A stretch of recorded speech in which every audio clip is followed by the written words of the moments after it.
Perhaps you have felt this recently. A desire to retreat from everything, not out of sadness, nor out of weakness, but from soul exhaustion. An exhaustion that does not go away with rest, nor with leisure. It is a deep saturation, a growing perception that the world around you no longer speaks your language. You begin to notice things that previously went unnoticed. Conversations seem shallow, the environment's heavy, social networks suffocating, and little by little, something inside you says, it's time to disappear. But how to explain this to others, and even to yourself, without seeming antisocial or lost? This material is not an escape manual. It is an inner map for those who are experiencing this silent disappearance. An invitation to understand that this impulse is not madness, it is lucidity. That this withdrawal is not giving up, it is preservation. And that, as Carl Jung would say, this moment is an archetypal movement of the soul in search of integration. You are about to enter a journey of deep understanding about why awakened people vanish in silence, and why this is not only necessary, it is sacred. Now let us explore this process with care, clarity, and humanity. Perhaps, in the end, you will discover that disappearing, in fact, is finding yourself. First, I ask you to follow the channel and turn on notifications. There is a type of silence that is not empty. It is full.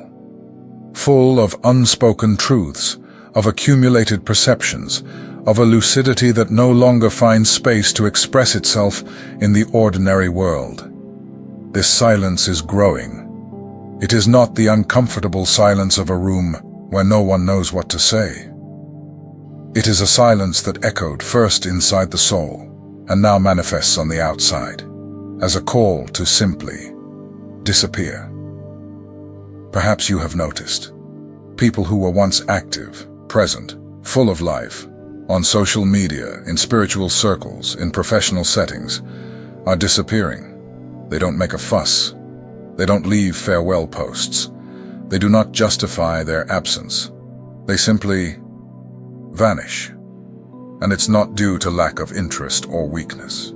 It's because it's no longer possible to pretend that the old one still serves. This phenomenon isn't being news. It doesn't appear on the 8 o'clock news. But it is happening everywhere, in a silent and profound exodus.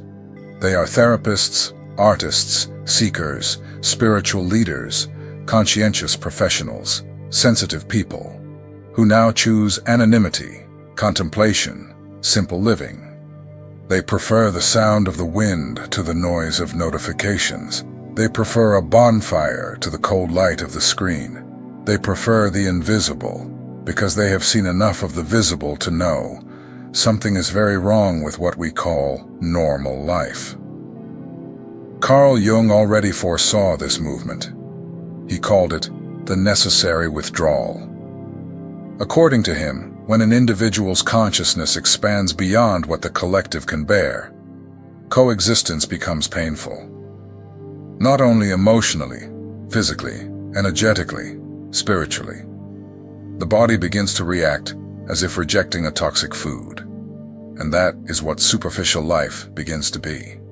Toxic to the awakened soul. These people do not retreat because they hate the world. They retreat because the world, as it is, has ceased to be a place where they can breathe truthfully. Social superficiality, appearance games, soulless dialogues, the roles everyone unconsciously plays. All of this begins to resemble a theater in which they can no longer perform. What was normal now is unbearable. An Instagram feed no longer entertains, it exhausts. A light chat seems rehearsed. A work meeting sounds like a collective performance, and in this context, the soul begins to shout, "Enough." If you feel this is not ordinary content to teach you how to overcome or return to normal. It is an invitation to honor this internal call, to understand that disappearing is not giving up. It is recognizing that the old life model no longer accommodates your expansion. This is the beginning of the hermit's path, an ancient archetype of someone who needs to withdraw to find themselves. It is not escape. It is preparation for something new. A reconstruction that can only happen away from the noise. And if you feel you are headed down this path, no, you are not going crazy. You are becoming lucid. And in this lucidity, disappearing in silence may be the bravest and truest act your soul has ever asked of you. Consciousness is a blessing, but it is also a burden. When you truly wake up, not only intellectually but emotionally, spiritually, energetically, you begin to see what no one else sees. And that hurts. Carl Jung called this the burden of vision. You start to see the projections, the manipulations, the power games, the shadows being pushed out by people who refuse to face them within themselves. And the worst, you have to pretend you don't see. Waking up in a world where everyone is still asleep is one of the loneliest experiences there are. Imagine being in a room full of people, but feeling that you are speaking a language that no one else understands. That, to be accepted, you have to hide who you have become. This is the curse of those who awaken. And this is not ego. It is not thinking yourself better. It is simply seeing more deeply, feeling more intensely. And that intensity, in the midst of collective ignorance, becomes weight, pressure, chronic fatigue, a desire to disappear. Awakened people disappear because being present requires them to erase themselves. And there comes a time when the soul says, enough. Disappearance in this context is an act of preservation, a silent cry of someone who chooses not to betray their own truth. If you feel this, you are not broken. You are in process, a deep process of realignment with something more authentic. The old life becomes a stage of masks, and you can no longer act. This is not collapse. It is clarity. The truth is that society does not demand authenticity. It demands performance. It demands that you wear a persona, a social role, and embody it every day as if it were true. But when you awaken, something inside you shatters that illusion.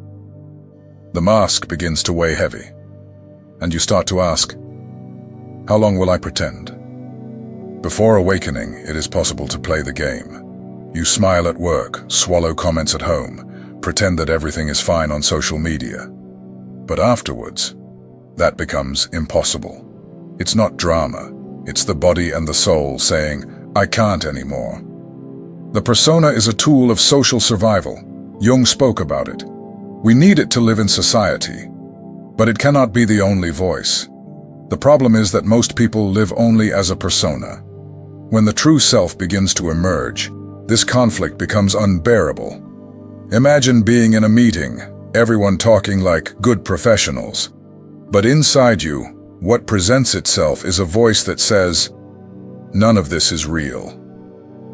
The feeling is suffocating, of acting in a play where everyone pretends not to notice that they are acting. The pain of continuing to pretend is greater than the fear of disappearing.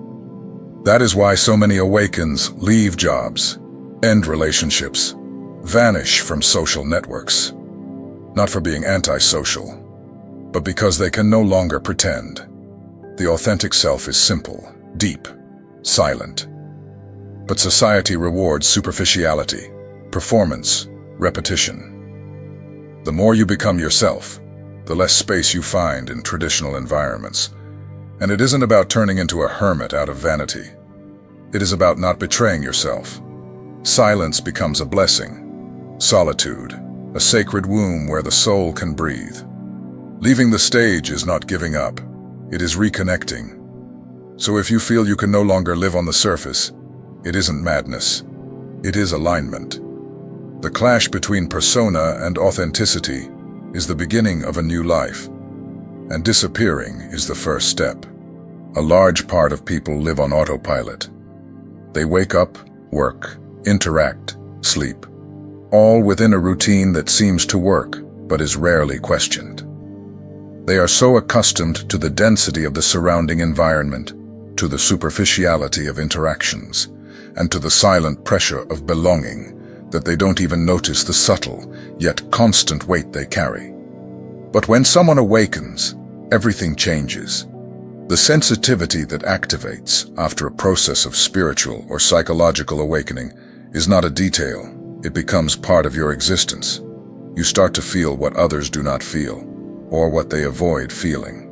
You begin to perceive not only what is said, but what is being energetically emitted, the intentions behind words, the unresolved tensions in the air, the carefully adjusted masks on every face, and all of this deeply affects your energetic field. You enter a room and suddenly you feel as if you are being compressed, as if the air is heavy, even in a ventilated place. A common meeting can become a silent battle between disguised egos. A coffee with friends can be tiring, because no one is truly present. Everyone is acting, performing, measuring words. This perception is not too sensitive.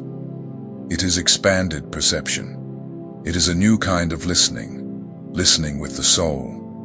And living like this in unconscious environments is like trying to breathe underwater. You feel everything that is collectively denied, and the soul begins to suffocate. Carl Jung used to call this invisible psychological work, the silent effort that the awakened person makes to keep their consciousness active amid collective unconsciousness. It is like swimming against the current, every day, in every interaction. It's not enough just to protect yourself from others' emotions. You need to filter, decode, avoid reacting, keep your inner frequency high, all while smiling and saying, "All is well."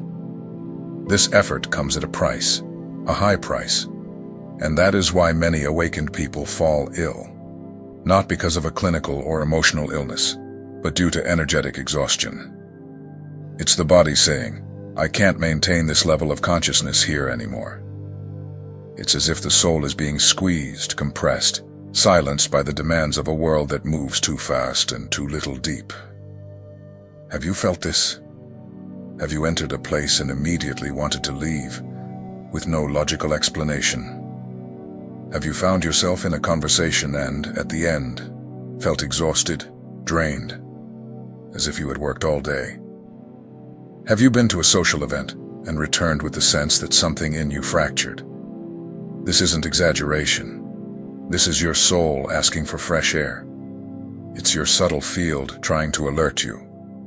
This environment is no longer compatible with who you are becoming. And that is exactly why so many awakened choose to disappear.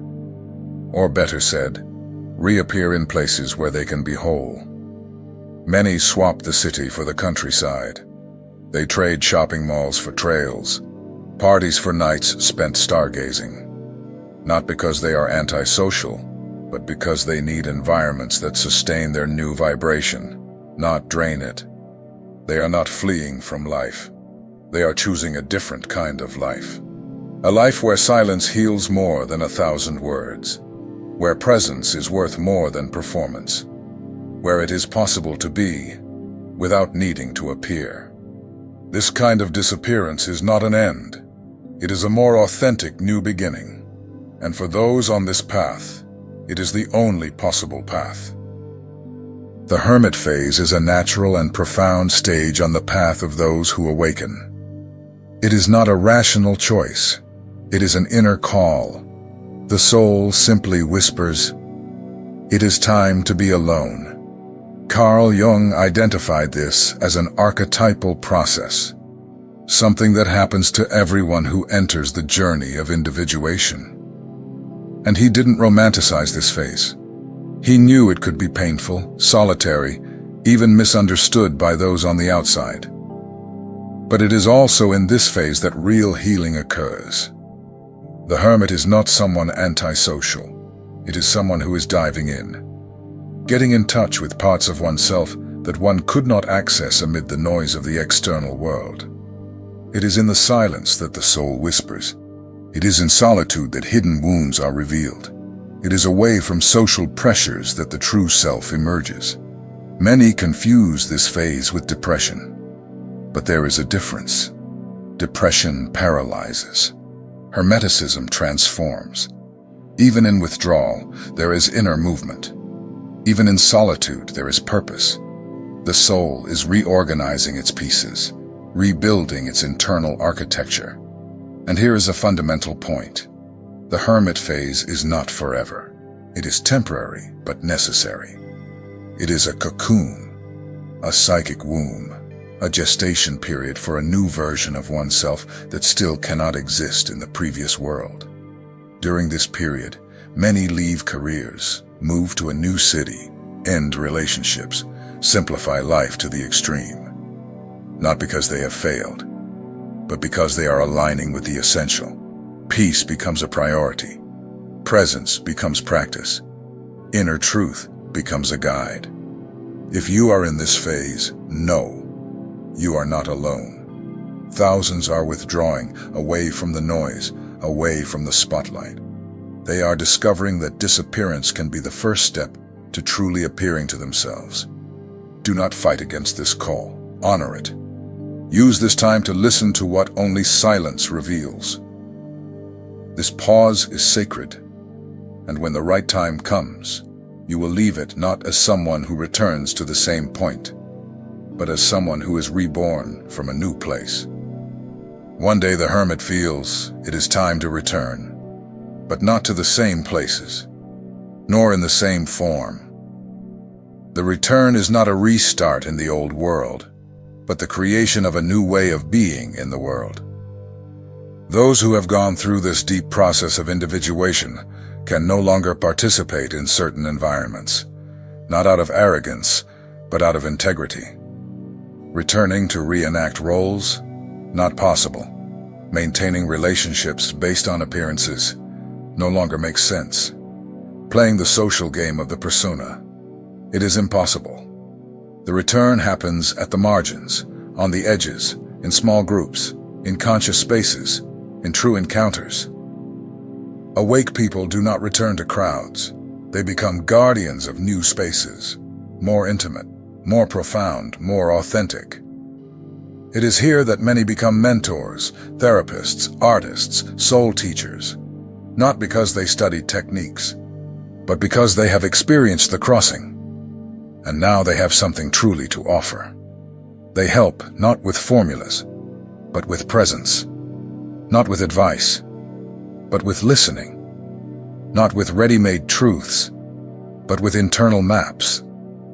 The most beautiful thing about the return is this. It does not try to convince anyone. It only offers itself to those who are ready. Awakening is not sold. It is felt. Jung said, "The awakened person returns with gifts, but only for those who know how to receive them." This new life cycle is lighter, more silent, less popular, but much more real. The soul finds peace, not in being seen, but in being true to itself. The disappearance of the awakened is not an act of surrender, it is an act of creation. It is not a breakup out of weakness, but a quiet construction of new foundations. Those who disappear after awakening are not fleeing reality. They are sculpting a new one. Invisible to many, essential for what is to come. We live in times where social structures are fragilized, politics polarize, the economy suffocates, human relationships become robotic. Technology accelerates to the point of trampling the soul. And while the world tries desperately to keep these gears turning, the spiritually awakened choose to step out of the game. Not out of arrogance, not out of disdain, but for clarity. They realize that there is no longer any sense in participating in maintaining a system that no longer sustains the human spirit. It makes no sense to keep investing energy where there is only illusion, repetition, and projection. So, they vanish. But this disappearance is in fact a different kind of presence. A presence that is not measured by visibility, but by depth. Carl Jung used to call this evolution in action. Not everyone awakens at the same time. Awakening is organic, intimate, and often painful. Therefore, those who awaken first have an almost archetypal function: to withdraw to pave new paths. They need to disappear from the dominant current in order to create something that the dominant current is not yet ready to accept. These people become what Jung called border dwellers, beings who inhabit the threshold between two worlds, the old, which no longer accommodates them, and the new, which has not yet taken shape. They live in the in-between. They walk on the edges. They are present, but do not participate. They observe, but do not blend in. They do not reject the world. They simply no longer belong to it as it is. And the most beautiful thing about this is that they do not vanish in vain. Wherever they are building, architecting, even in silence, the structures of a new life. Sometimes, this manifests in visible projects, retreats, conscious communities, books, art, therapies, deep work with the human spirit. Other times this happens only in daily life, a simpler, more connected, more real lifestyle. You find them in places where time passes slowly, in cafes that still keep eye contact, in videos without distraction algorithms, in books that do not sell easy solutions but invite the inner journey. They do not compete for attention. They do not shout. They offer presence, and when someone meets them, they feel it. Not for what they say, but for what they emanate. It's as if a candle is lit in a dark room, a kind of light that illuminates not the eyes, but the soul. They do not present themselves as masters, but they are guides, because they carry the mark of someone who crossed the desert and returned with water. Therefore, if you feel the impulse to disappear, to silence, to withdraw, respect it. Do not fight against it. This is not a collapse. It is a sacred calling, a sign that you are going where few have the courage to go. The world is shouting for change, but few are willing to pay the price of transformation. Disappearing in this context is an act of spiritual courage. Perhaps now, you do not have clarity about where this will lead. Perhaps all you want is to sleep more, speak less, rest from the constant pressure of being someone. This is natural. This is sacred. The invisible needs space to be born. And your silence may be gestating exactly that, the new. The architecture of the new does not happen at big events.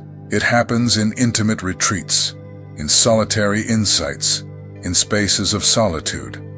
Each silent awakening is, in some way, preparing the path for a collective that is not ready yet, but one day will be. And when, and if, you feel it is time to return, you will know. But you will not return to convince. You will not return to compete. You will return to be a living presence, to extend a hand to those who are just beginning to awaken. To say with a calm heart, yes, I disappeared too. And it was in the silence that I found myself. If you have come this far, you must have felt it. That impulse to disappear, to silence yourself, to step away from the world is not a retreat. It is a return home, a home that has no physical address, but lives inside you, in your silence, in your truth, in your presence. The disappearance of the awakened is not abandonment. It is a return to essence. The awakened soul reaches a point where it simply can no longer survive in a world that demands hurry, performance, and masks all the time. It's not about spiritual childishness, nor about rebellion against the system. It's an internal limit, a soft cry of consciousness that says, I can no longer betray what I have become. Disappearing in silence is not giving up. It is stopping the struggle against oneself. It is ceasing the effort to fit where there is no space for who you are now. It is recognizing that the light you carry can no longer be diluted to fit into the collective shadows. It is the soul asking for air. It is the consciousness asking for a pause to breathe. The external world may not understand. They will call you isolated, cold, distant. Some will say you are lost. Others, that you have gone mad. But you know, in a deep place, where only you can access, that this is not a crisis. It is a transition. It is preparation. It is healing. Carl Jung called this phase the path of the hermit, a necessary path for those going through individuation, the process of becoming truly who one is. The hermit withdraws not out of cowardice, but because they understand that certain processes require silence, solitude, and time. The soul needs space to integrate all that it has seen, all that it has felt, all that it has perceived. It is in this retreat that true realignment happens. Fragmented parts organize themselves. Deep wounds begin to heal. Haste gives way to presence. Illusion dissolves, and truth begins to take shape. What seems like a disappearance is, in fact, a return to the center. If you feel this call, honor it. Do not rush to return. Do not force yourself to participate in conversations that drain you, in environments that exhaust you, in relationships that demand an old version of yourself. Simply allow yourself to disappear with awareness, with purpose, with truth. And if, one day, you feel that it is time to return, return as someone who no longer needs to explain themselves. Return light, return whole, return carrying with you the peace of someone who did not lose themselves in silence, but found themselves within it.